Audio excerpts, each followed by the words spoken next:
কখনো কখনো আমরা ভাবি যে কোনো ব্যক্তি যিনি ধর্মের পথে চলেছেন, যদি তার দ্বারা কোনো ভুল হয়ে থাকে তাহলে নিয়তি তাকে সেই মুহূর্তেই কঠোর শাস্তি দেন। কিন্তু সেই সব মানুষ যারা সংসারের সবথেকে বড় অধর্মী, বহু নিকৃষ্ট মানের কাজ করেন, তাদের নিয়তি অনেক সুযোগ দেন।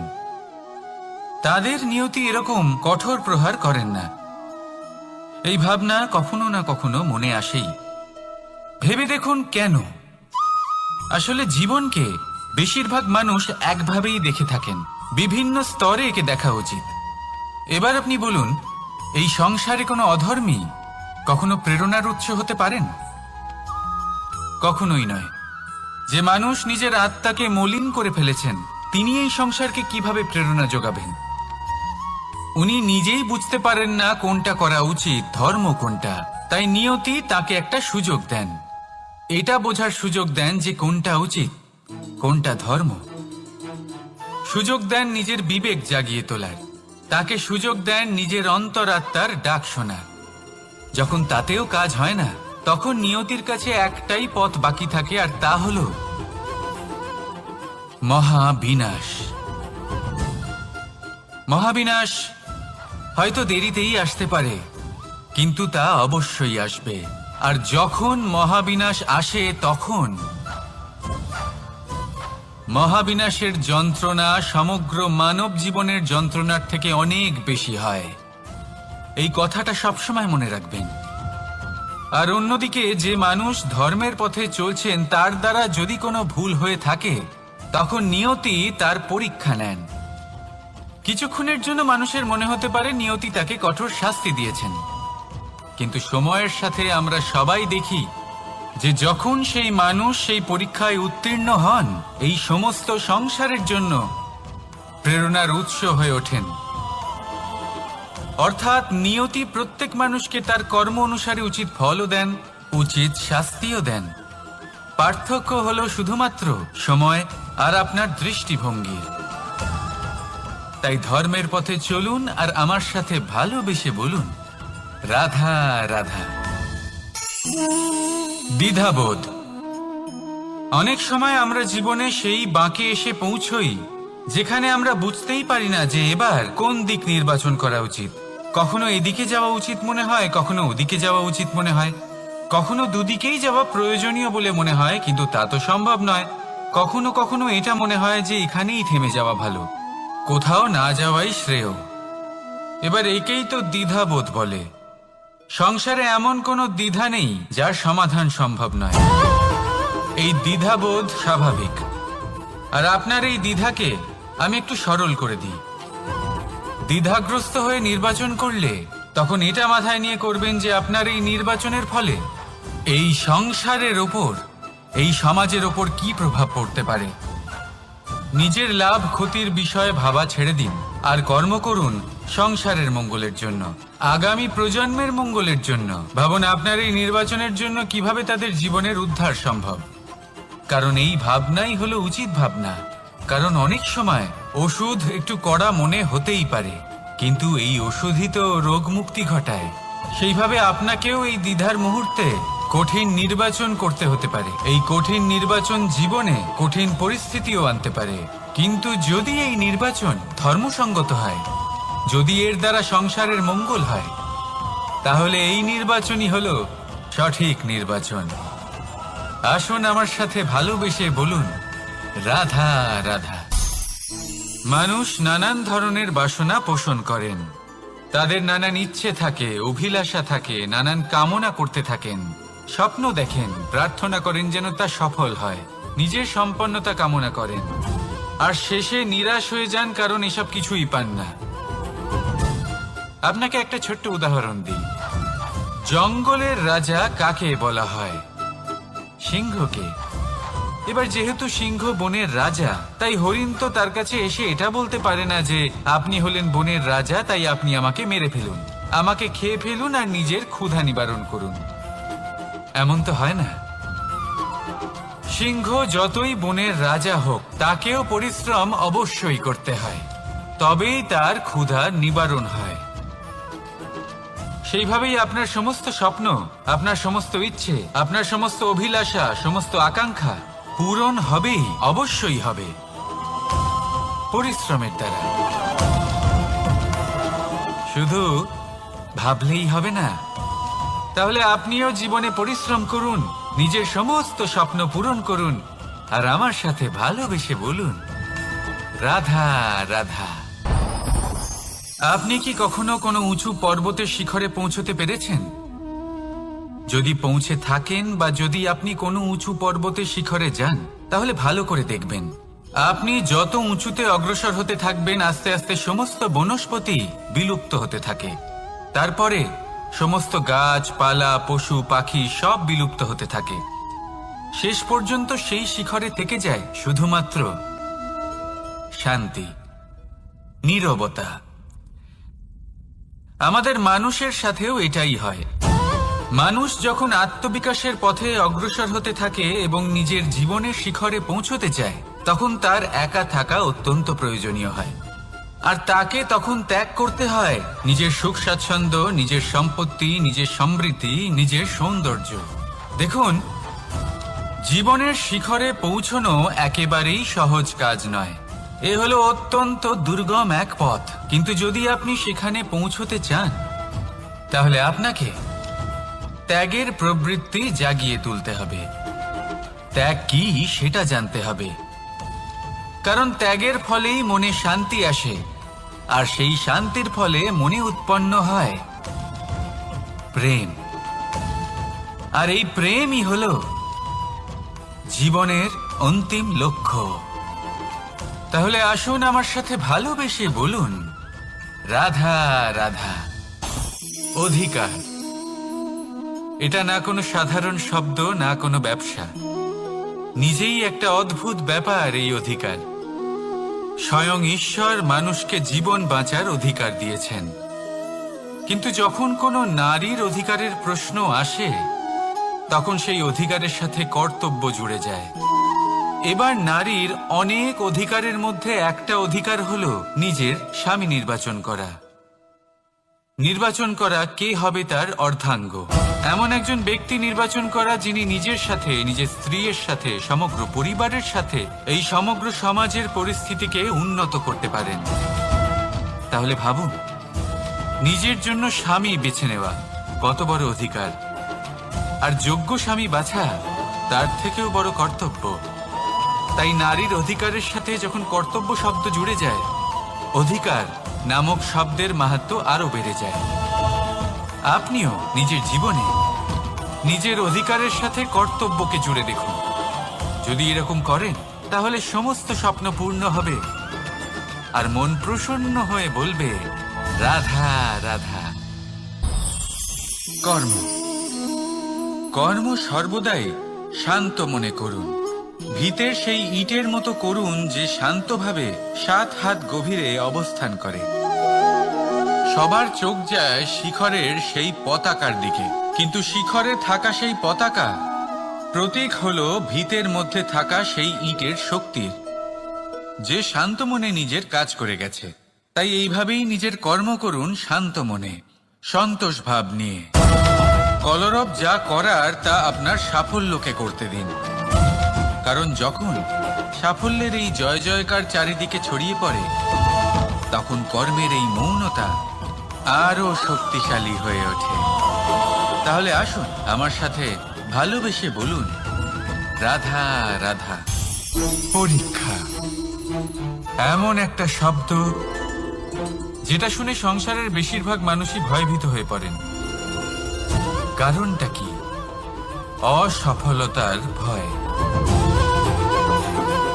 পরীক্ষা এই শব্দের যদি আমি অন্য দিকটা দেখাই, তার তাৎপর্য এই নয় যে আপনার দুর্বলতা সবার সামনে তুলে ধরবে। এটা তো হলো সেই যুক্তি যা আপনার বল, সাহস, শক্তিগুলি সবার সম্মুখে তুলে ধরবে। আগে হ্যাঁ, এটাই হলো সেই যুক্তি। আপনি নিজেই কখনো দেখবেন, পরীক্ষার সময় আপনার অন্তরের অনেক গুণ বাইরে বেরিয়ে আসে। এমন কোনো শক্তির উদ্ভব হয় যার বিষয়ে আপনি নিজেও জানতেন না, ঠিক কিনা? তাই এই পরীক্ষাকে কখনো ভয় পাবেন না। বিশ্বাসের সাথে নির্ভীক হয়ে এটার সম্মুখীন হন। দিনের শেষে এই পরীক্ষা শুধুই আপনাকে উজ্জ্বল করবে, আপনাকে আরো শ্রেষ্ঠ করে তুলবে। তাহলে আসুন আমার সাথে ভালোবেসে বলুন, রাধা রাধা। জলে জলকেলি করতে কে না ভালোবাসেন? আমাদের মধ্যে প্রত্যেক মানুষ চান কোথাও একটা সরোবরে, কোনো নদীতে, জলের মাঝে জলক্রীড়া করে আনন্দ উপভোগ করতে, তাই তো? এবার বলুন, আমাদের মধ্যে এমন কে কে আছেন যারা সাগরের ঢেউয়ের মধ্যে এক পাড় থেকে অন্য পাড়ে সাঁতার কেটে যাবার সাহস রাখেন? কে আছেন এমন? এবার এই কাজ তো হলো অত্যন্ত কঠিন। আমরা পাড় পছন্দ করি, জলকেলি করতে ভালোবাসি, কিন্তু পাড়ের কাছে, সমুদ্রের ঢেউয়ে নয়। কিন্তু একটা কথা মনে রাখবেন, যেই দিন এই পাড়ের কথা ভুলে গিয়ে আমরা সাগরের ঢেউয়ের সাথে লড়াই করার সাহস রাখব, সেই দিনই সাগরের ঢেউয়ের সাথে লড়াই করার শক্তিও আমরা পেয়ে যাব। পাড় আমাদের অত্যন্ত প্রিয়, আমাদের সুরক্ষিত রাখে, কিন্তু এটা আমাদের দুর্বল করে তোলে। তাই এই পাড়ের মায়া ত্যাগ করুন আর সাগরের ঢেউয়ের সাথে লড়াই করার সংকল্প নিন। নিজের প্রতি বিশ্বাস রাখুন, তারপর দেখুন কি হয়। সফলতার শিখরে আপনার এই জীবন পৌঁছবে আর ভালোবেসে বলবে, রাধা রাধা। মানুষ যখনই নিজের জীবনে নতুন কিছু করতে যায় তখন ভয়ভীত হয়ে থাকে, ভাবে যদি আমি অসফল হই তাহলে কি হবে, কে কি ভাববে, কেউ আমাকে দেখে হাসবে কিনা।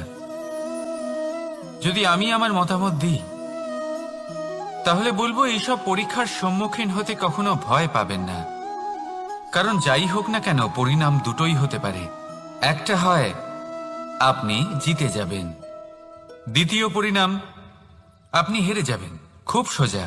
যদি জিততে পারেন আপনি সবাইকে নেতৃত্ব দিতে পারবেন, কিন্তু যদি আপনি হেরে যান তাহলে আপনার কাছে সেই অভিজ্ঞতা থাকবে যা দিয়ে আপনি আগামী প্রজন্মের পথপ্রদর্শক হবেন।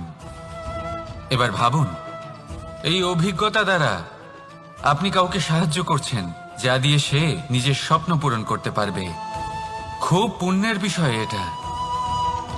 একটা সহজ কথা জেনে রাখুন, জয় হোক বা পরাজয় দুটো একই দিকে নিয়ে যায়, আর সেটা হলো জয়ের দিকে। শুধু নিজের দৃষ্টিভঙ্গি শুভ করে তুলুন আর নিজের পরীক্ষাগুলিকে সীমিত করে তুলবেন না। নিজের এই সীমাগুলিকে আহ্বান জানান, নিজের ব্যক্তিত্বকে বিশাল করে তুলুন, শক্তিশালী করে তুলুন, আর আমার সাথে ভালোবেসে বলুন, রাধা রাধা। এই সম্পর্ক হলো গুরু এবং শিষ্যের।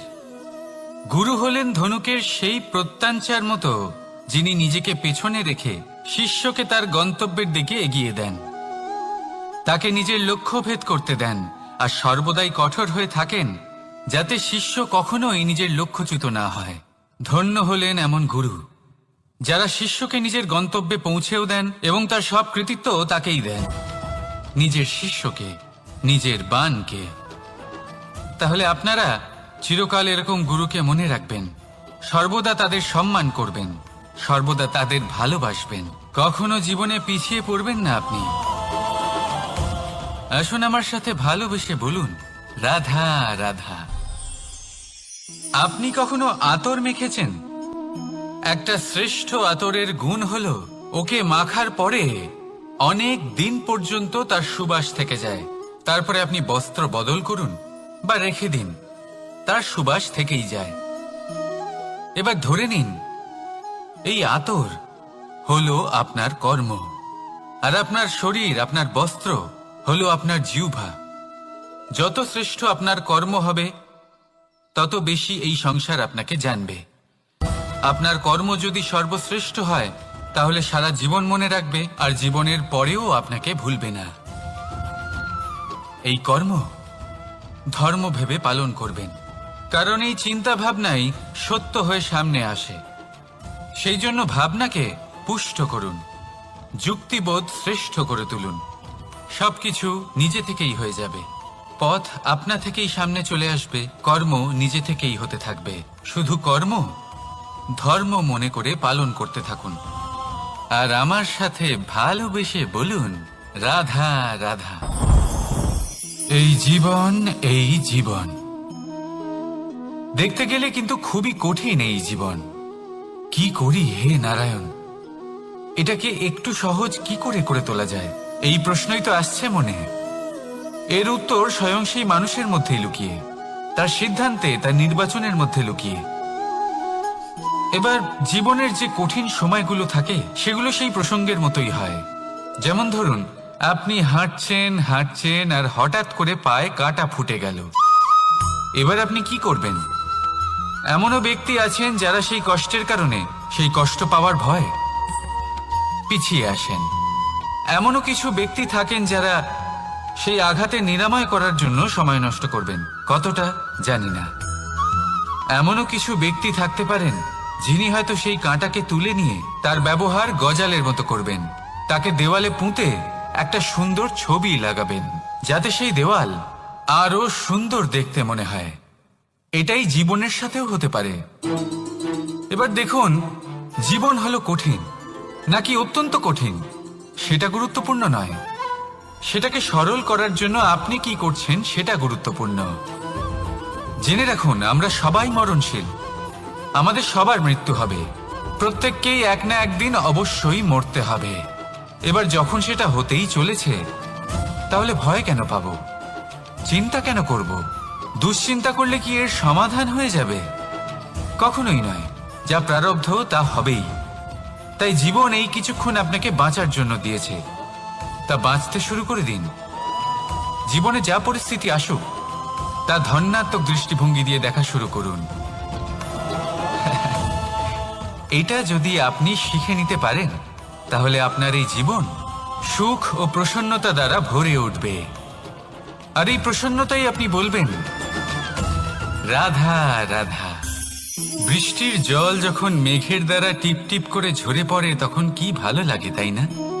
শুধু যে এই আবহাওয়া ভালো করে তুলে তাই নয়, এই মাটিতে সমাহিত হয়ে একটা অত্যন্ত সুন্দর গন্ধ উৎপন্ন করে।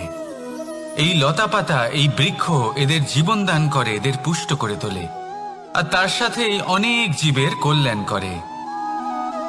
কিন্তু ভাবুন, যখন বজ্রপাত হয় তখন কি হয়? এই সমস্ত জলের ফোঁটা অনিয়ন্ত্রিত হয়ে যায়, একটা ভয়ানক বন্যার রূপ নিয়ে নেয়, যা শুধুমাত্র মহাবিনাশ করে। এর সারমর্ম কি? এর সারমর্ম হলো কর্ম করুন, কিন্তু তার নিয়ন্ত্রণ রেখে। যদি আপনি নিয়ন্ত্রণে না থাকেন, তাহলে আপনিও জীবনরূপী এই বর্ষার পরিবর্তে ভয়ানক বন্যার রূপ ধারণ করবেন। এবার বিকাশ ঘটাবেন নাকি বিনাশ, সিদ্ধান্ত হলো আপনার। যদি বিকাশ ঘটাতে চান, তাহলে নিজের কর্মের সাথে সাথে নিজের মনকেও নিয়ন্ত্রণ করতে শিখুন। এই মনকে সংযত করুন, একে নিয়ন্ত্রণে রাখুন, নিজের কর্মকে নিয়ন্ত্রণে রাখুন, ভারসাম্য বজায় রাখুন। আর আমার সাথে ভালোবেসে বলুন রাধা রাধা। কখনো ঘোড়া আর তার ঘোড়সওয়ারিকে দেখেছেন? ঘোড়ার ডান এবং বাম দিকে যেন একটা পর্দা লাগানো থাকে। তার কারণ কি? যাতে ঘোড়া অন্য কোনো দিকে দেখতে না পায়, শুধুমাত্র সামনে দেখে আর সেই দিকেই এগোতে থাকে। বলতে গেলে এটা খুব সাধারণ ব্যাপার, কিন্তু এর পেছনে খুব বড় এক বিজ্ঞান লুকিয়ে রয়েছে। আপনি যদি জীবনে নিজের লক্ষ্যে পৌঁছতে চান, তাহলে আপনাকে এদিক ওদিক তাকানো বন্ধ করতে হবে, শুধু সামনে নিজের লক্ষ্যের দিকে তাকিয়ে থাকতে হবে। তখনই জীবনে সাফল্য লাভ করবেন। ঘোড়া তো শুধুমাত্র এক পশু, তার উপরে লাগাম পরাতে হয়, চোখের ডান এবং বাম দিকে পর্দা পরিয়ে দেওয়া হয়। আপনি হলেন মানুষ, আপনাকে লাগাম কে পরাবে? কেউ না। এটা আপনাকে নিজেকেই করতে হবে। মনের গভীরে প্রবেশ করুন আর আবেগগুলিকে লাগাম পরান, তাদের নিয়ন্ত্রণ করতে শিখুন। আর নিজের দৃষ্টি সামনে, শুধু নিজের লক্ষ্যের দিকে। মনে রাখবেন, যদি আপনার দৃষ্টি শুধুমাত্র নিজের লক্ষ্যে থাকে, তাহলে লক্ষ্য ভেদ অবশ্যই করবেন। যদি একাগ্রতা এদিক ওদিক চলে যায়, তাহলে লক্ষ্য হারিয়ে যাবে। রাধা রাধা। যথা রাজা তথা প্রজা, যথা বীজ তথা বৃক্ষ, যথা ভূমি তথা অঙ্কুর। কি সুন্দর শব্দ এগুলি! আর যতটাই সুন্দর ততটাই গভীর হলো তার অর্থ। যেমন রাজা হবেন, প্রজা তেমনই হবেন। যেমন ভূমি হবে, অঙ্কুরও তেমনই হবে। কখনো গভীরে গিয়ে এই কথার অর্থ বোঝার চেষ্টা করেছেন আপনি? রাজা এই শব্দের মূল হল রজ। রজ কথার অর্থ হল মাটি। অর্থাৎ রাজা হলেন তিনি যিনি মাটির সাথে যুক্ত। রাজা হলেন তিনি যিনি প্রজাদের সম্মান করবেন, তাদের যত্ন নেবেন, তাদের চোখে জল দেখলেই চিন্তিত হয়ে উঠবেন, তাদের অশ্রু মোছার জন্য সমস্ত সম্ভাব্য চেষ্টা করবেন, তাদের সুখী রাখার জন্য সমস্ত চেষ্টা করবেন। রাজা এরকম হয়। এবার এই সমস্ত গুণ যদি একজন রাজার মধ্যে না থাকে, তাহলে প্রজার মধ্যে অসন্তোষ দেখা যায়। আর এই অসন্তোষ বিদ্রোহের রূপ নেয়। আর এই বিদ্রোহ যে কোনো রূপেই হলো বিনাশকারী। তাহলে রাজার উচিত প্রজাদের রক্ষা করা, এবং প্রজাদেরও উচিত রাজার প্রতি বিশ্বাস রাখা, তার অনুকরণ করা। এই দুজন যখন এক হবেন, তখনই শাসন স্থির হবে, তখনই এই দেশ নিয়ন্ত্রণে থাকবে। যদি দুজনের মধ্যে কোনো একজন নিয়ন্ত্রণ হারান, তখন মহা বিনাশ অবশ্যই হবে। তাহলে রাজা নিজের কর্ম করবেন আর প্রজা নিজের ধর্ম পালন করবেন, আর আমার সাথে ভালোবেসে বলবেন রাধা রাধা। এই বৃক্ষ দেখতে পাচ্ছেন, বটবৃক্ষ। এই সংসারের সব থেকে বড় বৃক্ষের মধ্যে অন্যতম। কি না করে এই বৃক্ষ! অনেক বছর ধরে বেঁচে থাকে এই বৃক্ষ। এই বৃক্ষ সর্বদাই বাড়তে থাকে। কত পশু পাখিদের এই বৃক্ষ আশ্রয় প্রদান করে। পথ চলতি পথচারীদের এই বৃক্ষ ছায়া প্রদান করে, আশ্রয় প্রদান করে, বিশ্রাম করার জায়গা দেয়, শীতল ছায়া দেয়। বটবৃক্ষ সংসারের সব থেকে বড় বৃক্ষদের মধ্যে একটা বৃক্ষ। এই বৃক্ষের বীজ সর্ষে দানার থেকেও ছোট হয়, কিন্তু তা মাটির মধ্যে সমাহিত হয়ে যায়, নিজের খোলসকে ভেঙে প্রথমবার অঙ্কুরিত হয়। আর তারপরে আস্তে আস্তে আস্তে একটা ছোট্ট বীজ একটা বিশাল বটবৃক্ষে পরিণত হয়। জীবনে যদি সাফল্য পেতে চান, তাহলে এইভাবেই এগোতে হবে। ছোট ছোট পদক্ষেপের দ্বারা এই পথ চলা শুরু করতে হবে। সেই জন্য ছোট কাজ করতে কখনো সংকোচ করবেন না, ছোট কাজ করতে কখনো লজ্জা পাবেন না।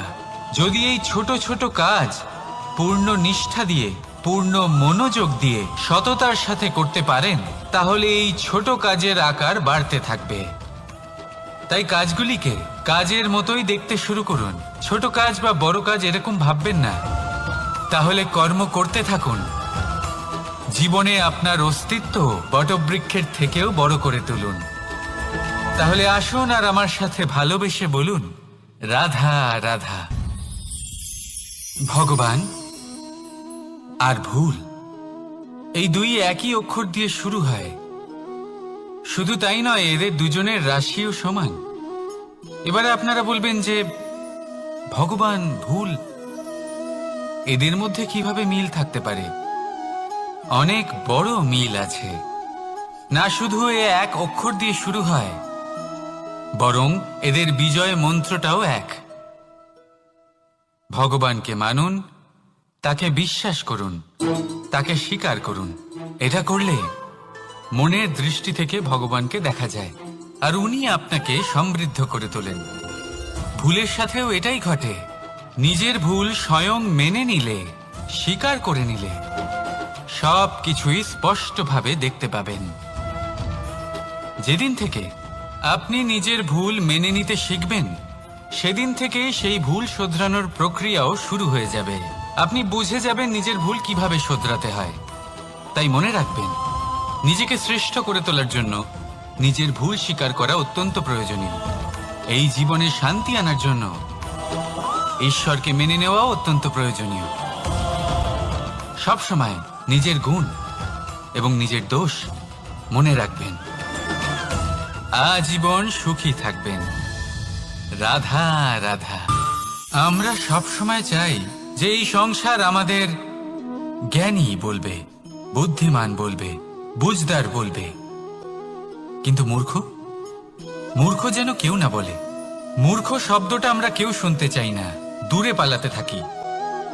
কিন্তু একটা সত্যি সবার কাছে অজানা, যে মূর্খ হওয়া হলো বুদ্ধিমান হওয়ার দিকে সর্বপ্রথম পদক্ষেপ।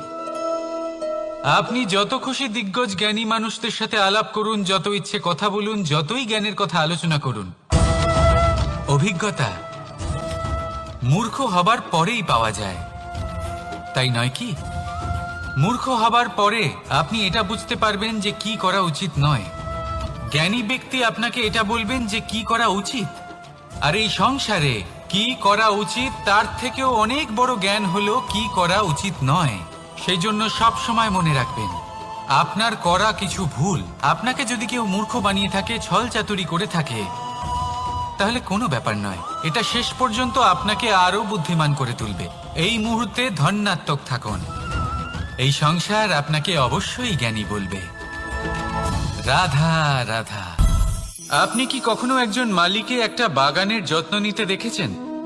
যদি কখনো একটা গাছে উই ধরে যায়, মালি তখন শুধু সেই গাছের নয়, সমস্ত বাগানের চিকিৎসা করায়। আপনারা হয়তো বলবেন, এ কেমন মূর্খতা, যখন উই একটা গাছে লেগেছে সমস্ত বাগানের চিকিৎসা কেন করাতে হবে? এ তো অযথা পরিশ্রম করা। কিন্তু মালি খুব ভালো করে জানে যে উই হয়তো একটা গাছে লেগেছে, কিন্তু তা সমস্ত বাগানকে নাশ করে দিতে পারে। এবার মালির এই শিক্ষা, এই জ্ঞান অন্য অনেক জায়গাতে প্রযোজ্য। এই সংসারে আমরা শুধুমাত্র নিজের পরিবারের কথাই চিন্তা করি, তাদের যত্ন নিই, চেষ্টা করি যেন তারা ভালো থাকেন, সুখে থাকেন। আর সেই সময় এই সমাজের কিছু বিরোধী মনোভাব এই সমাজকে গ্রাস করে ফেলে, এই সমাজকে নষ্ট করে ফেলে, কিন্তু আমাদের নজর শুধু আমাদের পরিবারে থাকে। সেই জন্য যখন কথা ওঠে রাষ্ট্রের, দেশের, তখন তার জন্য সিদ্ধান্ত নিতে হবে, তখন তার জন্য ত্যাগ করতে হবে। আর মনে রাখবেন, যে সমস্যায় আসুক তার সমাধান পূর্ণরূপে বাঞ্ছনীয়। এই সংসারে প্রত্যেক ব্যক্তি যদি নিজের পরিবারেরও খেয়াল রাখেন এবং সমাজেরও খেয়াল রাখেন এবং সঠিকভাবে এই দেশেরও খেয়াল রাখেন, তবেই এই দেশ সম্পন্ন হতে পারবে। তাহলে আপনিও সেই প্রয়াস করুন আর আমার সাথে ভালোবেসে বলুন, রাধা রাধা। কথায় বলা হয়, জীবনে ভালোবাসাই হলো সুখের মূল। এটা সত্য। এবার প্রশ্ন হলো এটাই যে এই ভালোবাসা কার সাথে করা উচিত। যদি আপনি কিছুক্ষণের জন্য সুখ পেতে চান, তাহলে ভালোবাসুন নিজের রুচি মতো। যদি আপনি কিছুদিনের জন্য সুখ পেতে চান, ভালোবাসুন নিজের বন্ধুদের। যদি আপনি কয়েক মাসের জন্য, কয়েক বছর বা অনেক বছরের জন্য সুখী হতে চান, তাহলে ভালোবাসুন নিজের পরিবারকে, মাতা পিতা, নিজের সন্তান, স্বামী স্ত্রী, নিজের আত্মীয়দের। কিন্তু যদি আপনি চিরকালের জন্য সুখী হতে চান, তাহলে ভালোবাসতে হবে শুধু নিজের কর্মগুলিকে। কারণ সম্পর্ক যেমনই হোক না কেন, কখনো না কখনো ভেঙে যাবেই। এই সংসার হলো এমনই যে যাদের সঙ্গ আমরা পাই, তাদের সঙ্গ একদিন ত্যাগ করতে হয়। শুধু কর্মই হলো এমন এক সঙ্গ যা কখনো আপনাকে ত্যাগ করবে না। আপনার মৃত্যুর পরেও এই কর্ম আপনাকে বাঁচিয়ে রাখবে। তাই সবসময় মনে রাখবেন, এই কর্ম ধর্ম মনে করে পালন করা উচিত। জীবনের শেষ মুহূর্ত পর্যন্ত কর্মকে ভালোবাসুন, জীবনের শেষ মুহূর্ত পর্যন্ত সুখে থাকবেন। আর আমি তো সবসময় বলি, শুধু কর্ম করতে থাকো, ফলের চিন্তা করো না। তাহলে আসুন আর আমার সাথে ভালোবেসে বলুন, রাধা রাধা। কখনো কখনো আমরা ভাবি যে কোনো ব্যক্তি যিনি ধর্মের পথে চলেছেন, যদি তার দ্বারা কোনো ভুল হয়ে থাকে, তাহলে নিয়তি তাকে সেই মুহূর্তেই কঠোর শাস্তি দেন। কিন্তু সেই সব মানুষ যারা সংসারের সব থেকে বড় অধর্মী, বহু নিকৃষ্ট মানের কাজ করেন, তাদের নিয়তি অনেক সুযোগ দেন। তাদের নিয়তি এরকম কঠোর প্রহার করেন না।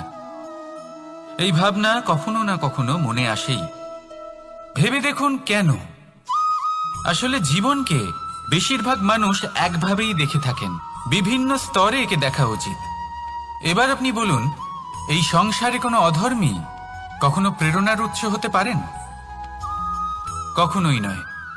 যে মানুষ নিজের আত্মাকে মলিন করে ফেলেছেন, তিনি এই সংসারকে কিভাবে প্রেরণা যোগাবেন? উনি নিজেই বুঝতে পারেন না কোনটা করা উচিত, ধর্ম কোনটা।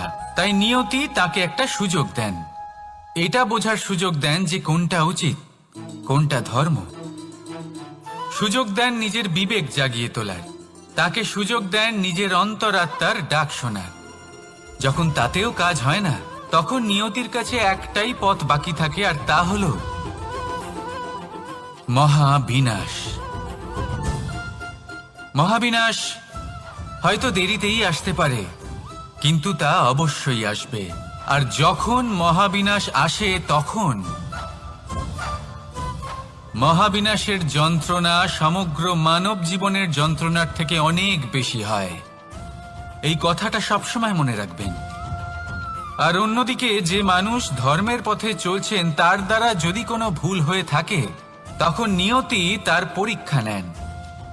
কিছুক্ষণের জন্য মানুষের মনে হতে পারে নিয়তি তাকে কঠোর শাস্তি দিয়েছেন, কিন্তু সময়ের সাথে আমরা সবাই দেখি যে যখন সেই মানুষ সেই পরীক্ষায় উত্তীর্ণ হন, এই সমস্ত সংসারের জন্য প্রেরণার উৎস হয়ে ওঠেন।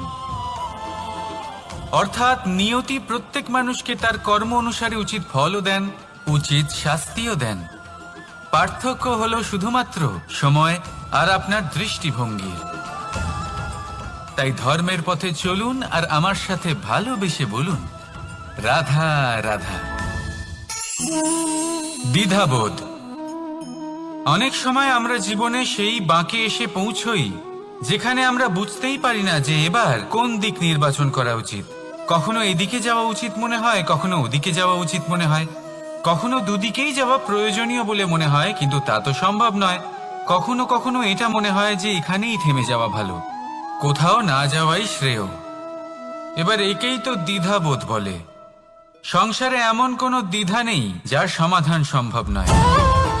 এই দ্বিধাবোধ স্বাভাবিক। আর আপনার এই দ্বিধাকে আমি একটু সরল করে দিই। দ্বিধাগ্রস্ত হয়ে নির্বাচন করলে তখন এটা মাথায় নিয়ে করবেন যে আপনার এই নির্বাচনের ফলে এই সংসারের ওপর, এই সমাজের ওপর কি প্রভাব পড়তে পারে। নিজের লাভ ক্ষতির বিষয়ে ভাবা ছেড়ে দিন আর কর্ম করুন সংসারের মঙ্গলের জন্য, আগামী প্রজন্মের মঙ্গলের জন্য। ভাবুন আপনার এই নির্বাচনের জন্য কিভাবে তাদের জীবনের উদ্ধার সম্ভব। কারণ এই ভাবনাই হলো উচিত ভাবনা। কারণ অনেক সময় ওষুধ একটু কড়া মনে হতেই পারে, কিন্তু এই ওষুধই তো রোগ মুক্তি ঘটায়। সেইভাবে আপনাকেও এই দ্বিধার মুহূর্তে কঠিন নির্বাচন করতে হতে পারে। এই কঠিন নির্বাচন জীবনে কঠিন পরিস্থিতিও আনতে পারে, কিন্তু যদি এই নির্বাচন ধর্মসঙ্গত হয়, যদি এর দ্বারা সংসারের মঙ্গল হয়, তাহলে এই নির্বাচনই হলো সঠিক নির্বাচন। আসুন আমার সাথে ভালোবেসে বলুন, রাধা রাধা। মানুষ নানান ধরনের বাসনা পোষণ করেন, তাদের নানান ইচ্ছে থাকে, অভিলাষা থাকে, নানান কামনা করতে থাকেন, স্বপ্ন দেখেন, প্রার্থনা করেন যেন তা সফল হয়, নিজের সম্পন্নতা কামনা করেন, আর শেষে নিরাশ হয়ে যান কারণ এসব কিছুই পান না। আপনাকে একটা ছোট্ট উদাহরণ দিই। জঙ্গলের রাজা কাকে বলা হয়? সিংহকে। এবার যেহেতু সিংহ বনের রাজা, তাই হরিণ তো তার কাছে এসে এটা বলতে পারে না যে আপনি হলেন বনের রাজা, তাই আপনি আমাকে মেরে ফেলুন, আমাকে খেয়ে ফেলুন আর নিজের ক্ষুধা নিবারণ করুন। এমন তো হয় না। সিংহ যতই বনের রাজা হোক, তাকেও পরিশ্রম অবশ্যই করতে হয়, তবেই তার ক্ষুধা নিবারণ হয়। সেইভাবেই আপনার সমস্ত স্বপ্ন, আপনার সমস্ত ইচ্ছে, আপনার সমস্ত অভিলাষা, সমস্ত আকাঙ্ক্ষা পূরণ হবেই, অবশ্যই হবে, পরিশ্রমের দ্বারা। শুধু ভাবলেই হবে না, তাহলে আপনিও জীবনে পরিশ্রম করুন, নিজের সমস্ত স্বপ্ন পূরণ করুন, আর আমার সাথে ভালোবেসে বলুন, রাধা রাধা। আপনি কি কখনো কোনো উঁচু পর্বতের শিখরে পৌঁছতে পেরেছেন?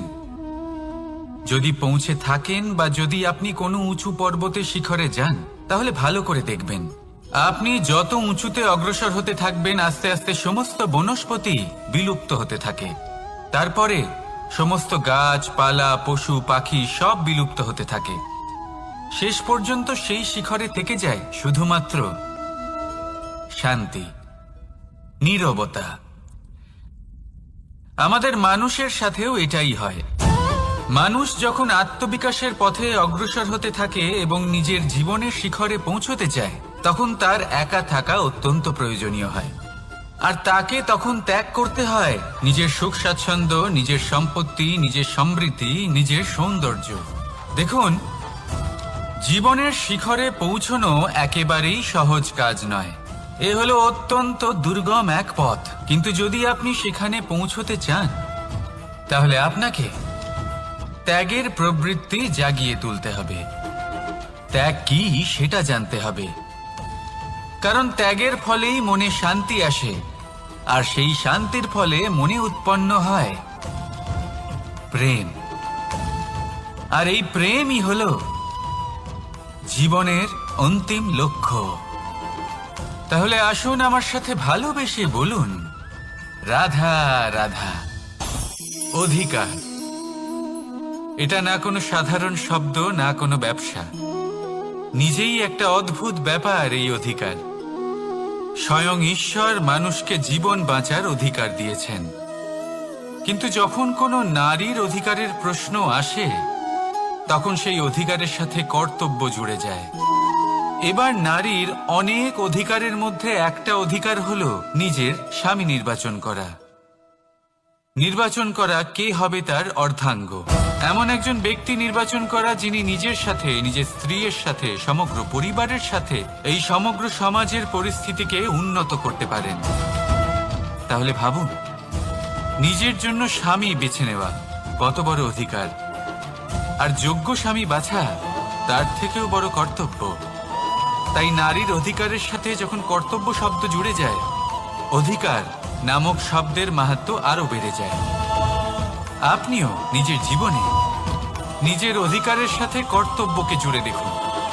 যদি এরকম করেন, তাহলে সমস্ত স্বপ্ন পূর্ণ হবে, আর মন প্রসন্ন হয়ে বলবে, রাধা রাধা।